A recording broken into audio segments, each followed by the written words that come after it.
Okay, so this chapter talks about some practical stuff like um,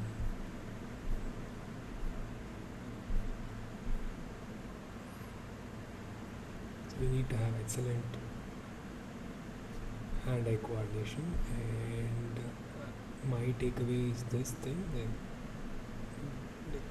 practical dialogues. Like, instead of critical dialogues, we should have practical dialogues like what does that shape look like, you know,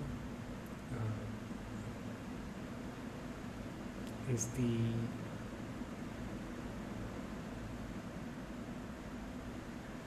does this person have a huge arm or a thin arm?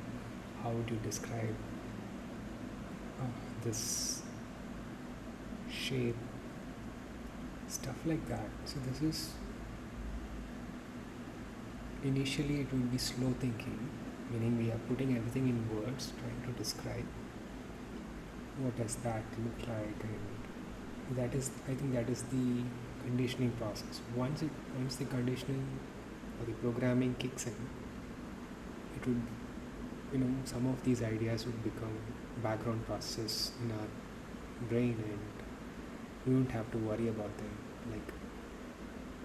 Like for example, if I'm drawing a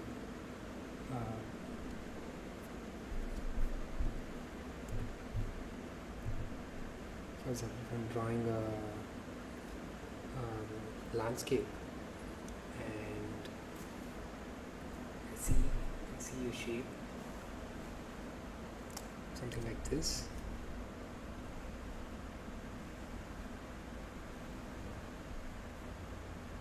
And then like this, and so on.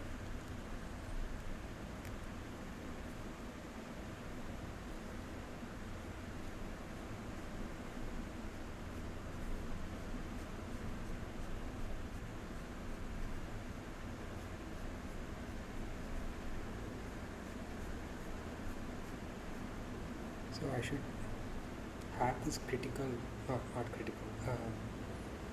practical dialogue as to what each line is doing here. So this one is obviously telling the viewer the slope of the landscape. But what are these lines doing? These lines are supposed to, I think in my understanding, these lines are supposed to show the curvature that we see here on the landscape, and I think this can also show some kind of movement, like this is the texture of grass that I'm coming up with, grass and soil. So maybe it can show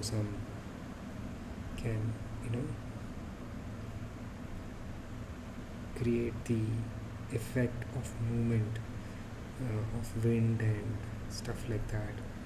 So I'm kind of new here. So how would I do that? And all these kinds of questions should be going on in the mind, and so that we can get effective.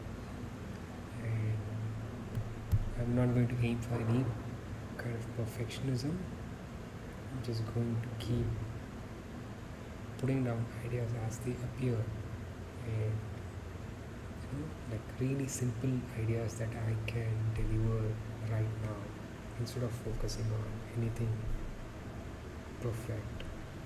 Okay, so that's the take on that's my take of this chapter. Alright, so this is how the author draws a shoes. Okay, so there's this person in the top view. So what is the concept that they're describing here? Looking, holding, drawing a line. Okay, so drawing can be described quite simply. So look at the subject, take note of the contour or shape. Okay, it's good to get accustomed with the artist language, so that it's easier to talk to other artists, I guess, and to think about uh, what we are drawing. Okay, so hold that contour or shape in your mind for a moment and then draw it while it's still fresh. Alright, sounds good. Okay, let me. Drawing blind is it is possible to compress the look whole draw process into a single action, which we call drawing blind. Okay.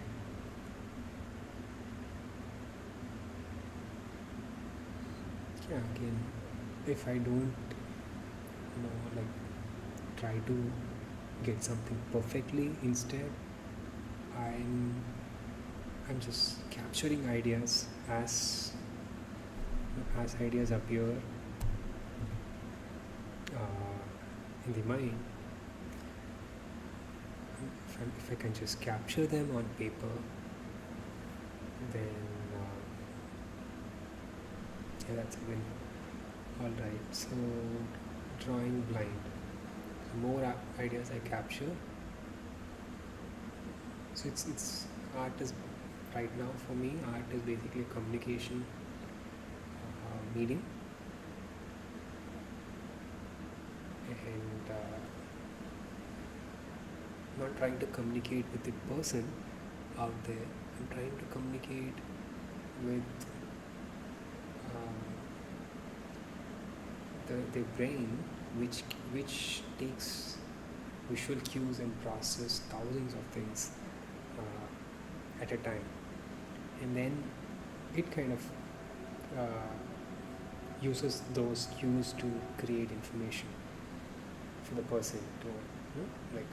So we don't have to really realism in if we are trying to do something realistic, then we can then it involves perfectionism and all that. But when you get started, and that's just one type of art, so I'm more interested in free form art like manga or illustrations and comic and stuff like that. Okay, feed, alright, restating. So most of us have a negative attitude about our mistakes. So to a draftsman, such an attitude is not helpful. Okay, dropsman, like it's a nice word. I think somebody who sketches is called a dropsman. I guess, I don't know. Trial and error are essential in drawing. You make lines and compare those to contours of a subject. Okay. Erase these lines, but it's usually better to leave them for now. Yeah, just look at this. Like there are good lines, which gives us the idea of where this person's hand is, where the eye is.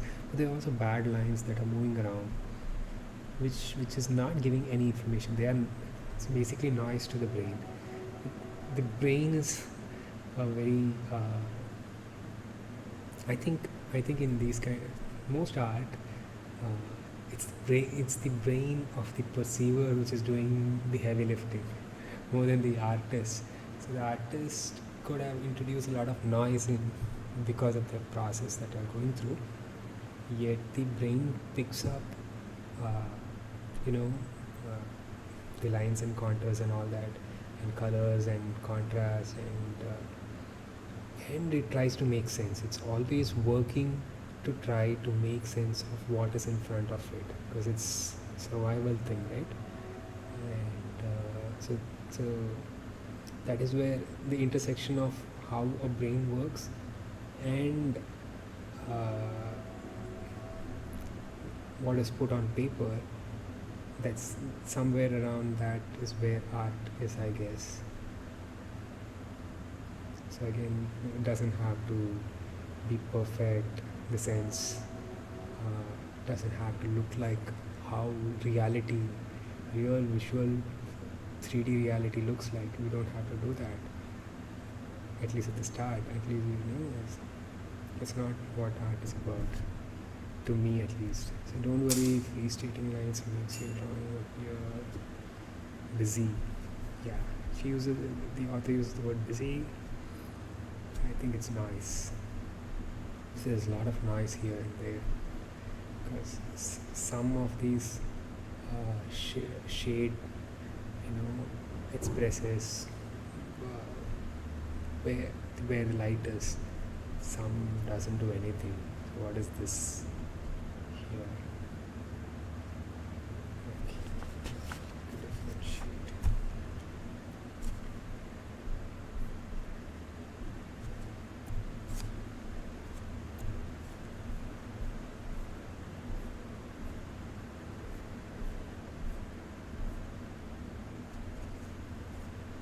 Okay, seeing this was my confidence.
Okay, this is an interesting concept. Seeing this is knowing. So the author talks about how, like, I think in this, yes, in this sketch, so that we don't see the neck anywhere, and the head kind of appears in on the trunk,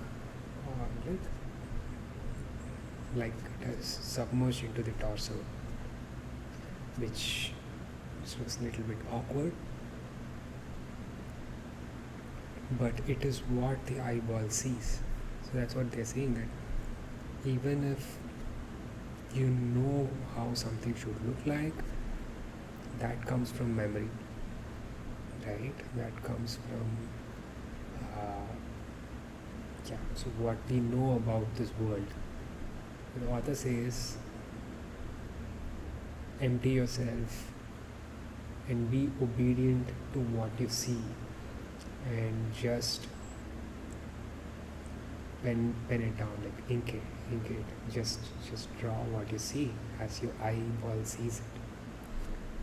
Okay. So it's so here this is an interesting line. Our goal in drawing from observation is to capture the richness and variety of visual experience. So for the time being, act as if you know nothing and be obedient to what your eyeball sees, and then just draw.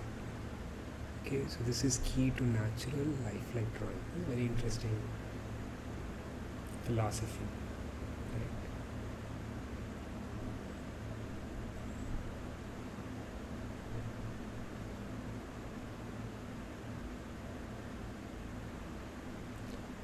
Okay, so if somebody asks us, can you draw hands or horses or trees?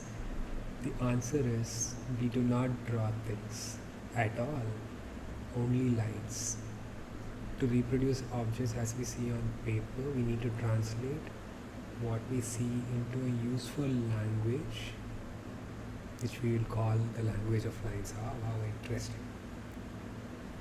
So just sit, and to me it's sit meditatively, observe, and at the same time let the hand work on some lines, and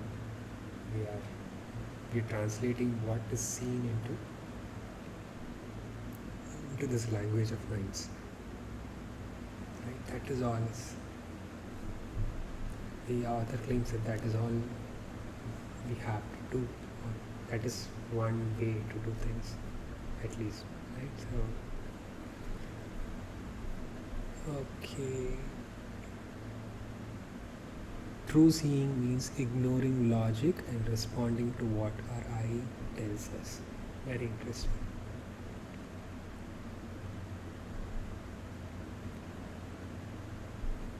Do not let the memory tarnish what is actually out there. What is actually out there could be bizarre, or it could be too perfect, or whatever. Right? It doesn't matter. We're just capturing that. It takes courage to ignore knowledge and respond to what we see instead. Nice. Okay. So what's the next thing? These principles were developed to help us understand what we see.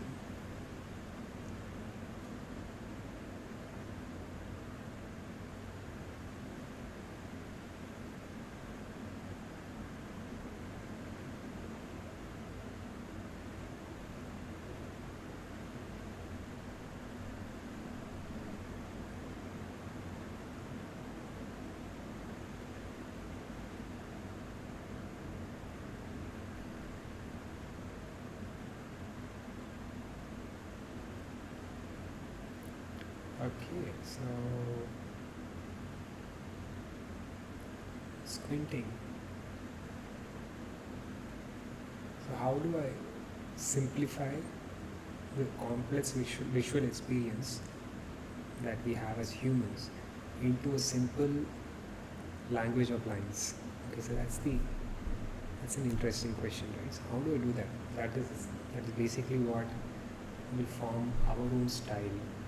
So there's no, I don't think there's one simple answer. We just keep practicing and drawing and putting, lines on paper. Let's not call it art yet. Lines on paper. So then it'll eventually evolve into something. Okay, so that's the process part.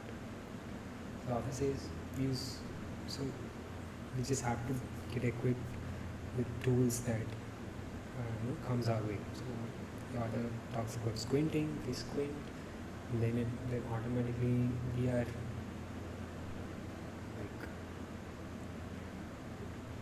we're making the visual experience simpler to us, so it becomes easier to then pick the most important parts or the most highlighted parts of that visual experience and then draw it. Okay, so squinting, nice.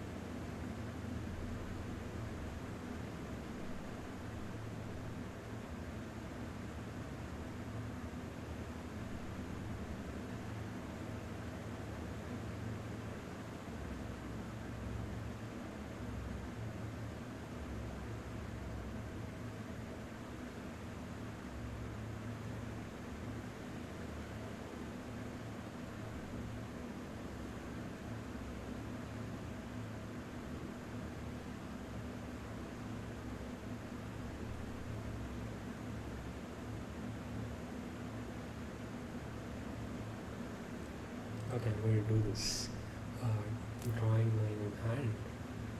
Let's try that.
kind of a rough outline that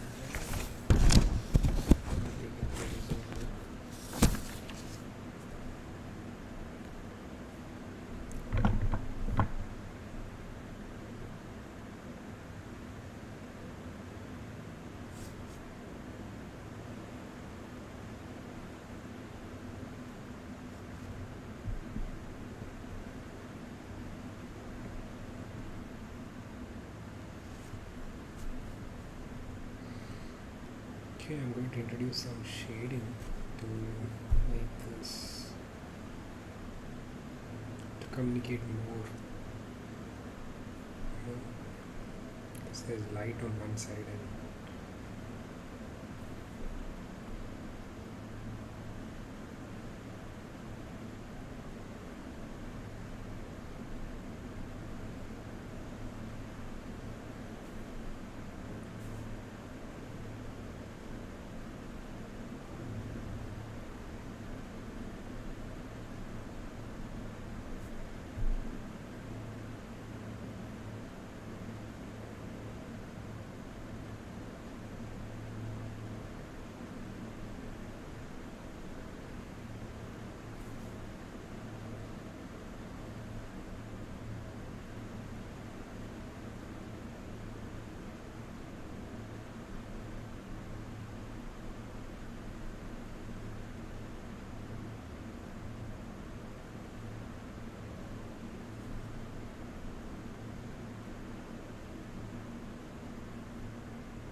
don't have any idea how the shading should be happened. So I'm just going with my intuition here. I'm hoping to learn this better soon.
There are two kinds of information here. One is the shadow that's falling on my hand, and other is the fingerprints that are spread across the hand. So the line could, if I draw a line, this line could either mean a part of the fingerprint, or it could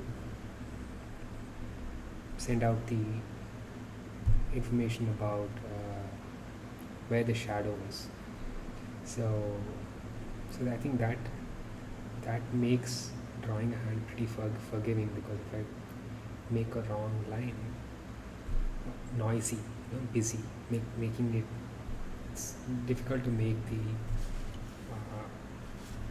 hand look busy, because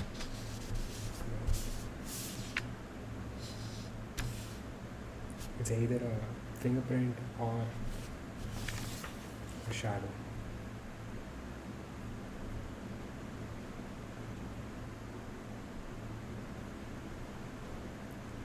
And I think shadows could use a lot of curves, because there are a lot of 3D contours here.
These are like fingerprints.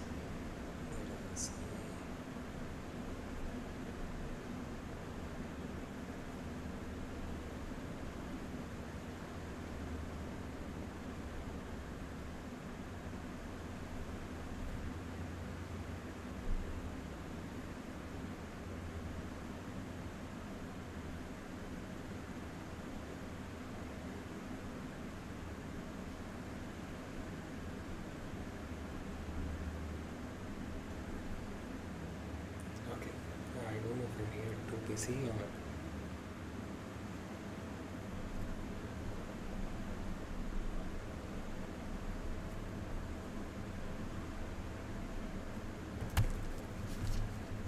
just going to use a thicker.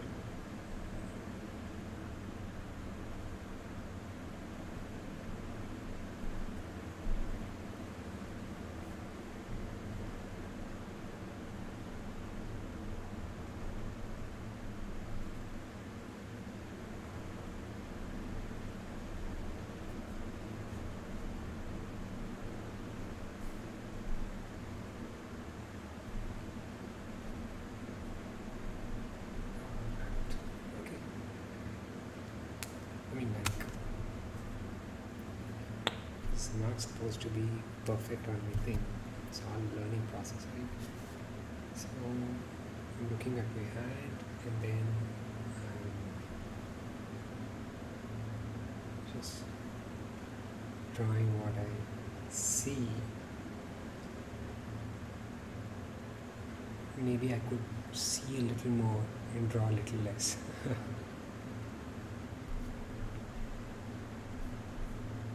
So that there's more information than noise, right? So this is the kind of stuff that the author has come up with. It's nice.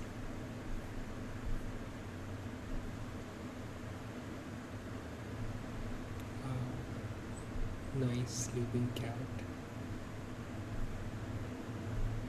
Okay, so that's half an hour or a little more. I think it's good enough for today. What else do they discuss in this chapter? Let's just quickly go through it and then close this session. So we carry around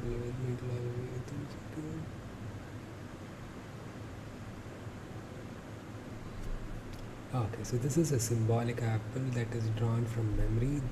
This is even if it's a kind of weird looking apple, this is what it is in on the table. So okay. So she's like, the author's like, draw what you see. Don't draw from memory.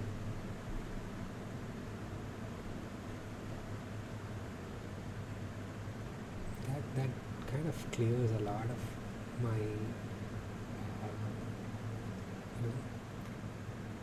struggles that I had with art, because I'm always trying to draw from memory or imagination.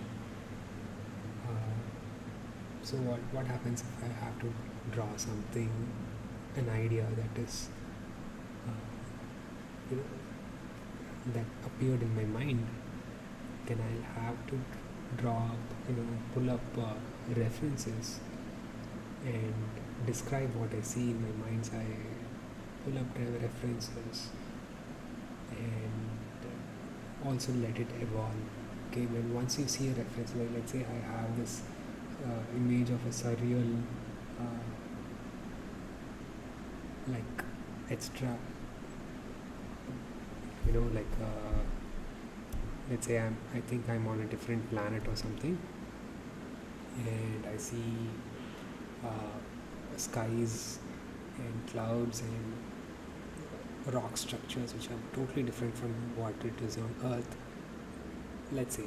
So then it came up in a dream or an imagination. So okay, great. But right now, as an early art enthusiast, like in my vision, it would have been very clear, because in the dream it appeared with HD quality. Okay, great. But then when I try to draw,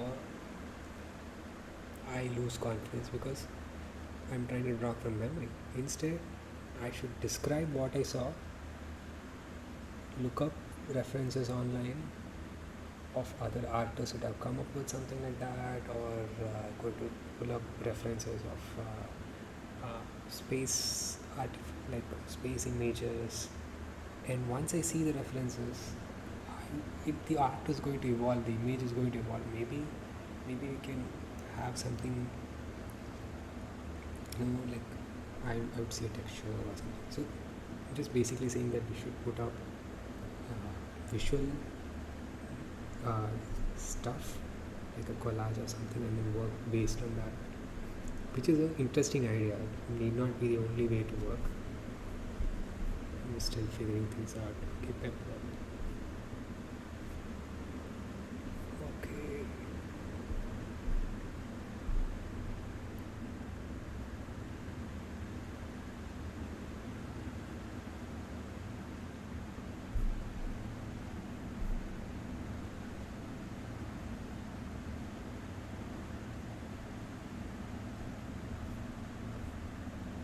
So this is a project that says like draw from memory and then draw from reference and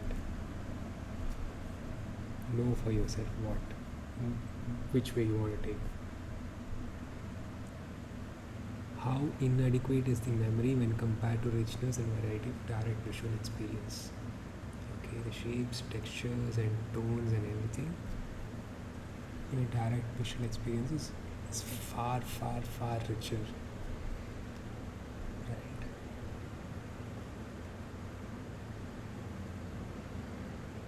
It's just that we are still so locked up in our logic and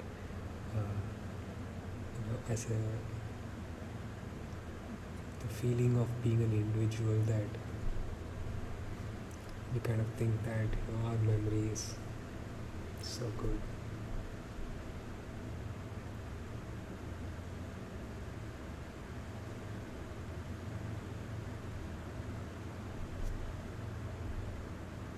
So again, same thing, like imagine a pair of eyes and then imagine all the details that you can, and then where is the upper eyelid and are they symmetrical,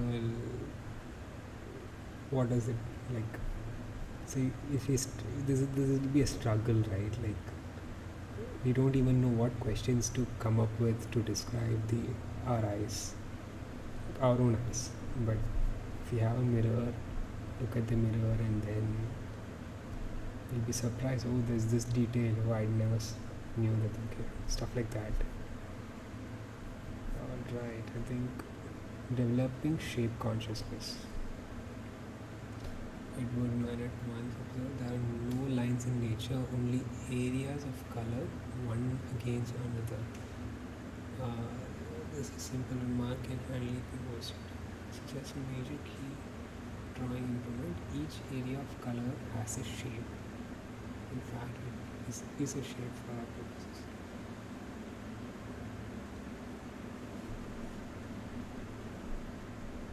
Drawing shapes is easier than drawing things. Try this. Select an object in your immediate surroundings. Now hold the pencil in your hand and close one eye. Trace the outline of the object. Okay.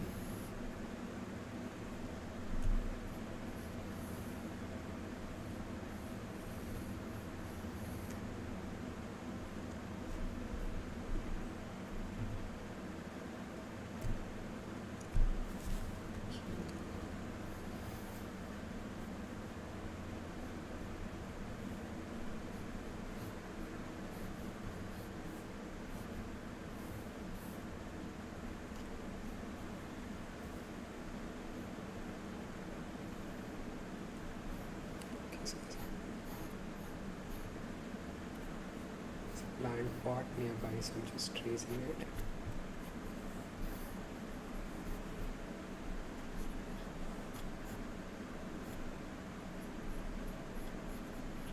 So these plants are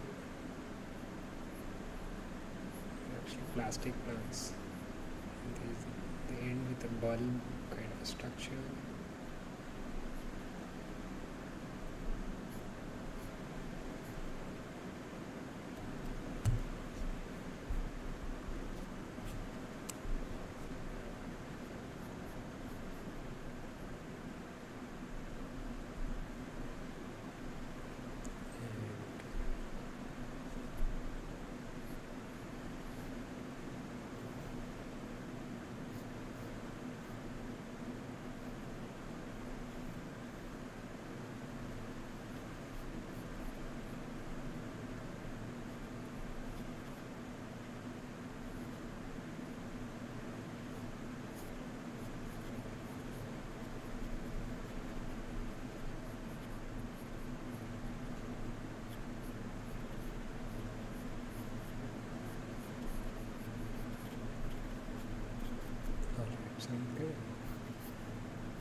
3D, as a 3D emboss here. So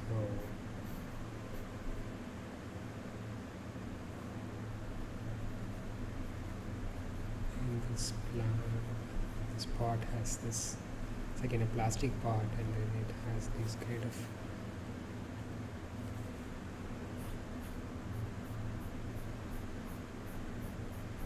shadow here.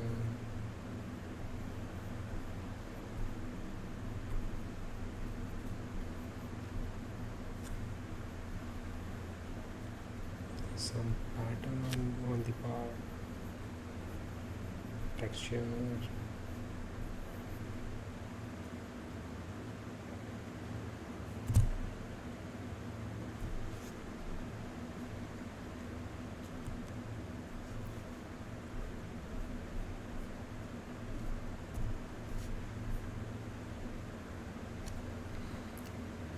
Okay, so drawing shape is easier than drawing an object. So drawing an object,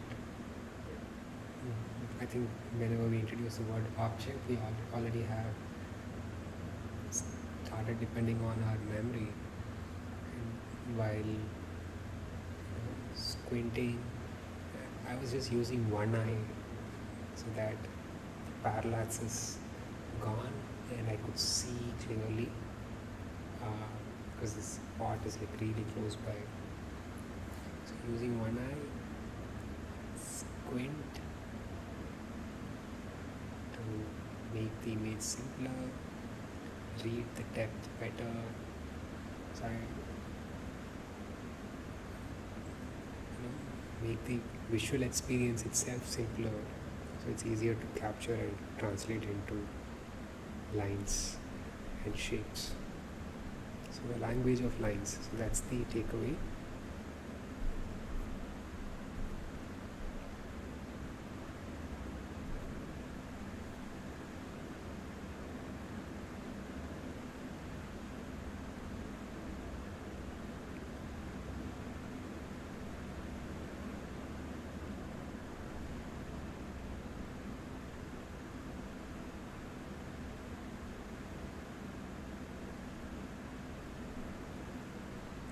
Okay, so it's like instead of thinking about objects, if you think about objects, then it will be like I can draw people, but I can't draw landscape. Or I'm good with trees, but I'm not good with people. Okay, so uh, so so if we train based on objects, then we are essentially pulling out art from our memory, and we'll be confident in one kind of an art and then not confident in another, right? Which is not what we want. Even if the process is going to take longer, let's master shapes, let's master areas, like this other painter has talked about, only areas of colors. Okay? That is obviously colored paintings. So then we will be, if we introduce colors, then we'll be thinking in terms of contrast and what color works with what color and all that. Okay, so when we right now we're sketching, and then we just have to put in the lines on paper. That's it. Slowly, or depends on how our neural network reconfigures in our brain. We'll start getting it. Our shapes will become better and better, more aligned to what we want as an artist. And I think that is the reconditioning process. It might take time for some, it may not take time, it doesn't matter. Okay, so we're building neural, reinforcing neural pathways to what we want out of this art experience. Okay, so 4 rules. What are the 4 rules? Draw large shapes first, then smaller shapes. Sounds good. Look for enrichment shapes, including highlights, shadows, reflections, patterns, and textures. Tie shapes together. When you see a trap shape, draw it. Okay, I didn't understand the fourth point. I mean, on Instagram I see this a lot. First make it and then make it better. Okay, so I could just if I see some really nice scenery, I could just put it on paper, and with whatever understanding I have, I could make some shapes, and then some put on some colors. Even if I don't know color theory, if I don't have really fancy ideas, like great tools, I'm talking about mental tools to to think about shapes. Even if that's not there, just put whatever the simplest form that is clear without introducing noise. If I don't know, and then out of it's okay to try out things, but out of anxiety I just need not just keep scribbling or get lost in trying to prove something to the outside world, rather than just sitting through sessions and working and figuring out for oneself. Okay, so let's just see what these 4 things are. Draw shapes, okay, that is good advice. And then what are enrichments, shapes, highlights? Okay, so yeah, highlights, shadows are easy to if this is a head or something. I think this is a head, and then this is a bird. So this part here is either the bird's natural color getting dark on the top, or it's a shadow, and this is definitely the eye, so that's a highlight part. So just put that on paper. So the shape of the bird and the beak, so that immediately that pops up, right? Brain is immediately able to figure out, okay, this is a bird, and then tie shapes together.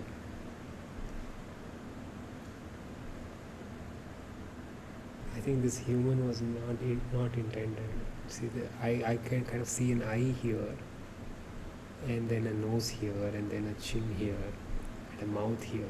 I don't think it was intended, but that's what the brain does. The brain kind of looks for faces everywhere. That's why sometimes when you look at abstract patterns on floor tiles or something, start seeing faces in it. It just pops up because the brain is always looking for faces or anything that is related to its survival, the organism's survival. Alright, tie these shapes together. When you see a tramp shape, draw it. Let's just quickly see what this is. Okay, draw large shapes first, right? Okay, got it. Then do this. Okay, see, this became this. So it's like adding complexity slowly. So these highlights are like, immediately we know that this is a lighter area where there is light is reflecting back, and to create contrast there are more lines here, and this creates that this is shadowy area, right? This is shadow, and then this is light, and these shapes here are clear reflections. So this will be white. If we painted it with watercolors or something, this part would be white. So it's reflecting off glass. And this is clearly a shadow area. Alright.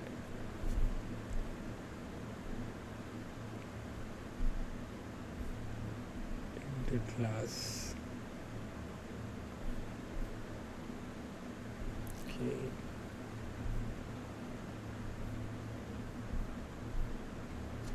So this is the shading thing I was talking about. So once we have this major outline of a dog, and then we capture the nose and the outer structure and the tail area, then how how does these shaded lines go? It goes with the 3D shape, right? So this is falling down. The buttocks area is like falling down. So this goes is almost vertical here, but here it's falling on the other side. So it's like almost horizontal shade here. This is falling here. The 3D shape is like, you know, so it's the curvature is more top. So if you compare here and here, the curve is different, right? So I don't have the language to express it. So this is the back side. Back side is like, so if you go from bottom, it's starting from it's going left. It's tilted left. This is again tilted left. This is same shade here. This part. Okay. This is tilted left. It's a similar curve.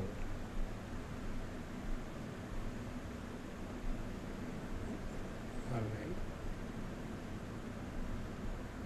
So there's no rule here. You just have to. It's basically dogs have fur, so very easy to just follow the fur as the shade lines. Okay, and here they have left a large white area, and that shows that the fur is like gradiated. There are different colors in the fur. So this is a whitish or lighter fur area. So they just left it blank.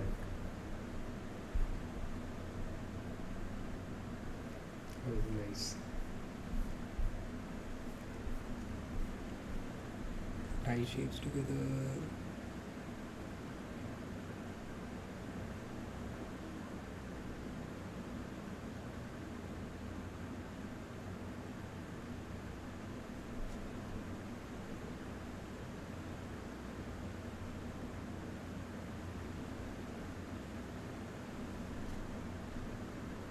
I thought I'll close at half an hour, but it's 1 hour now.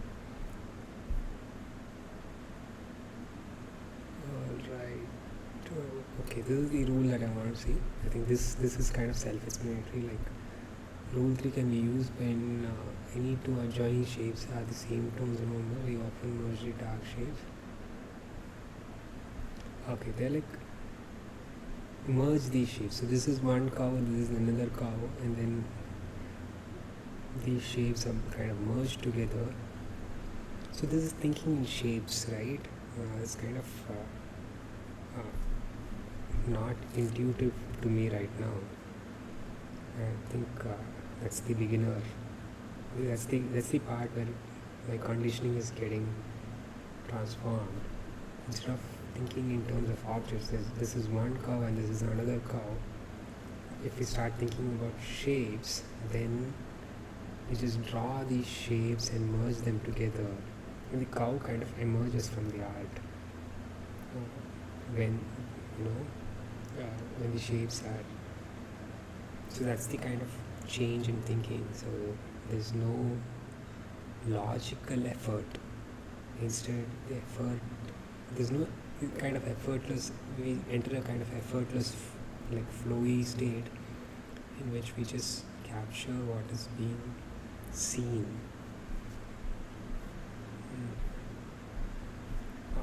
This is worth visiting some other time. So I just want to clarify number 4.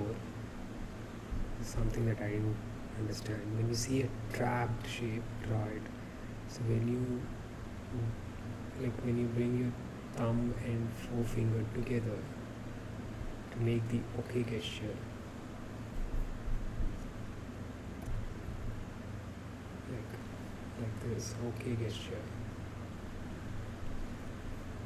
Uh, it's a trap shape. Okay.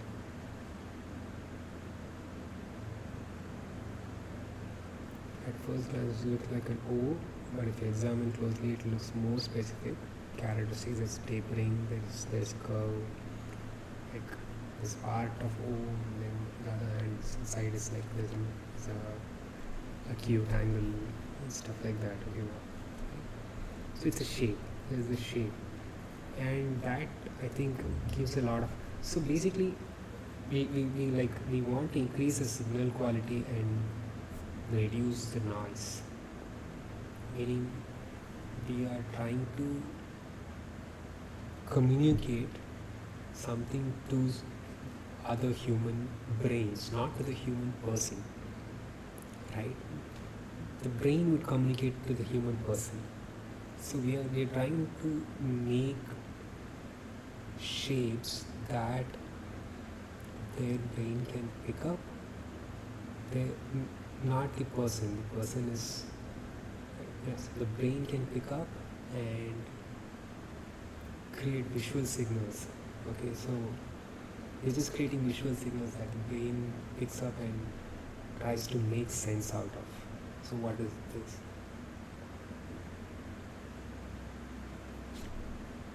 Right, that is why even if the person, like, what I mean here is like, if like I know some if we see optical illusion, I know that it's an illusion, but I'm still tricked by it, meaning the brain is still tricked by it. So those are two different processes. The me part is the prefrontal frontal cortex, thinking about its, the organism survival and all that, logic, and but the uh, like the visual processing part is totally different part of the brain. If you talk in terms of neurology, which I've been doing throughout the session, you need not do that, but then doing it, so it kind of puts things in perspective. So we're trying to create signals for that, and how do we create these signals? Only through trial and error. Because we have a brain, and then we just drew some shape, and then it pops up out of the paper, and then, oh, okay, fine, so this works, this shape works, but then this is noise. So with practice, I think we can reduce the noise and start creating shapes that works more and more. Like in this chair, like looking at this immediately, I can say it's like, looks like a chair, but I don't know, this doesn't look like a headrest, but like more like a shade for, maybe this is say this is a chair that's sitting on the beach, and then this part is for to give the person a shade, and like it's like an easy chair. So yeah, like just there is some noise. There's obviously some noise here and there, but then they captured the main shape, and so it's like capture trap shape. I think the trap shape gives a lot of signal.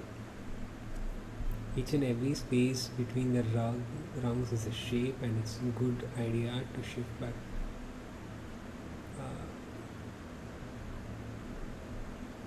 Drawing these space shapes. Okay. So see here, this triangle here, this triangle here. The author is claiming that these are important parts that give a lot of signal. Oh, this is beautiful. So this is a trap shape because this is like, this gives a lot of information to the brains.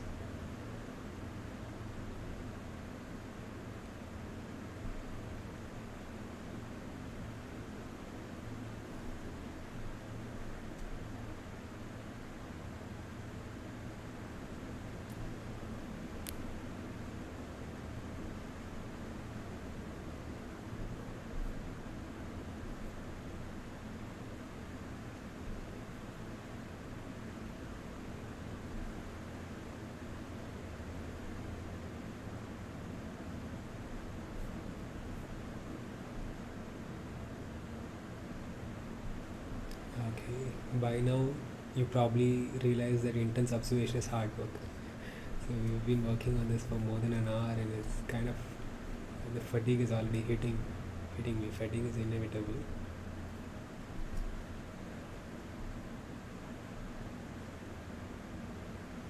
So, this is a really brilliant book that they're talking about fatigue. So, like, fatigue is inevitable because if we get lost in the process of creating art, we sometimes don't know when to stop.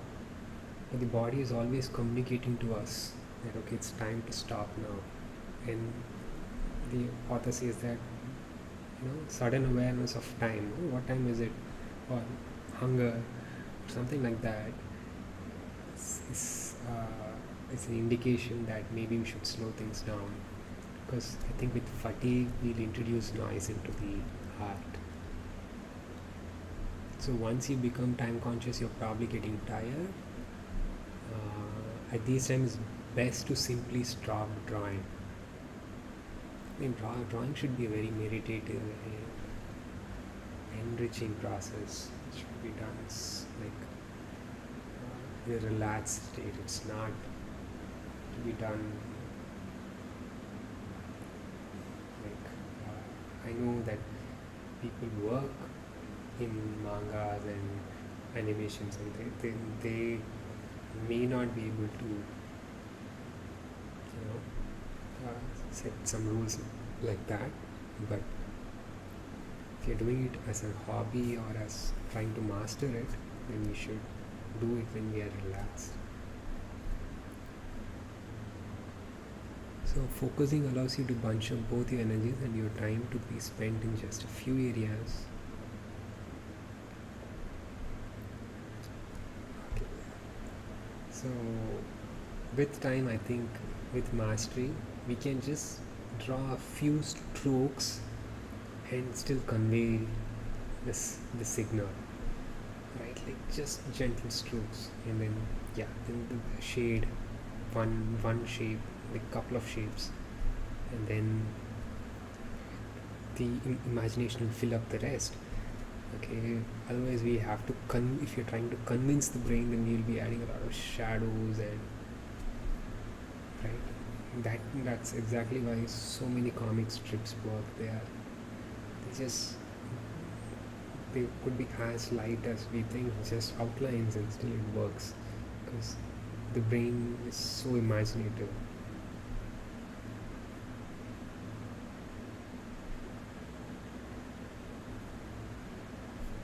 Okay, I'm going to stop here. Okay, it's almost the end of the chapter, so just see what this is. Like project. Okay, like make a drawing of a complicated mechanical object, egg beater, a sewing machine, a typewriter. Use a pencil 2B or HB, and keep the point sharp. Employ focus in your drawing.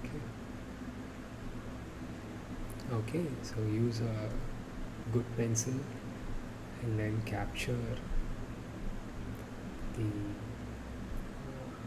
complexity of a machine.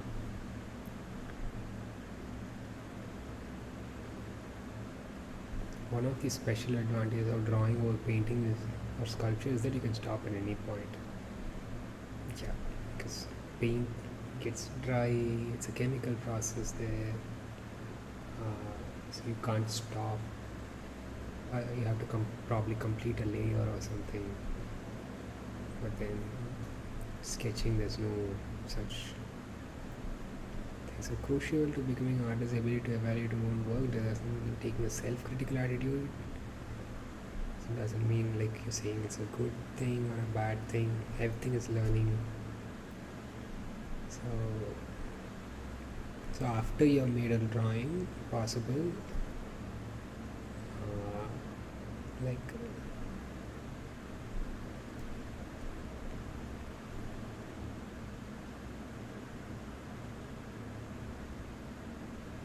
the yes/no questions for each project at the end of each chapter are designed to help you analyze your work.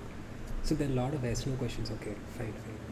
A lot of yes/no questions in this book, and then it helps. Yeah, I think we need a rich set of question how to think about. Like we need a language to think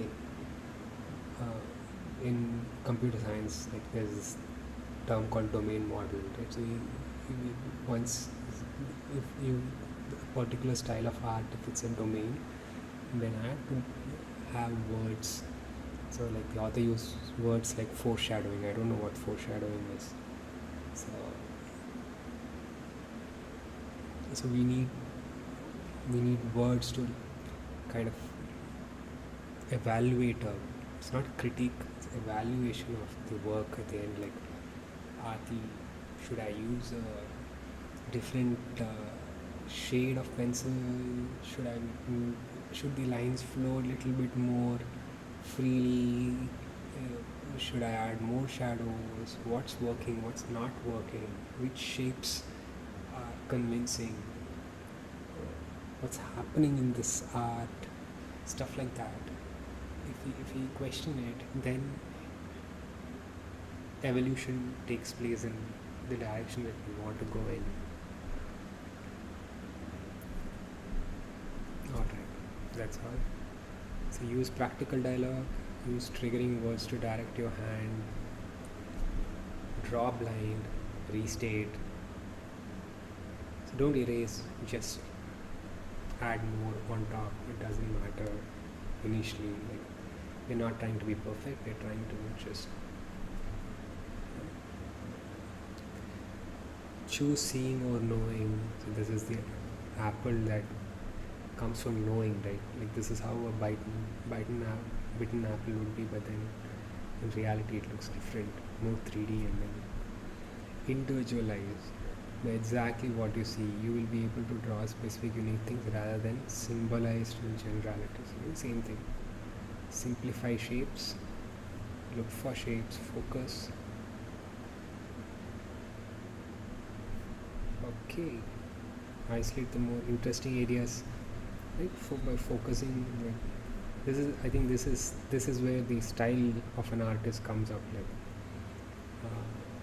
because my focus would be different from your focus. Basically, then I would focus on certain parts of a machine, and then it becomes my style. Okay.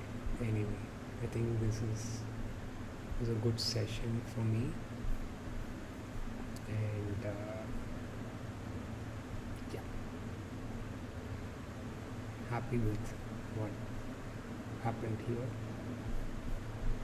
Bye.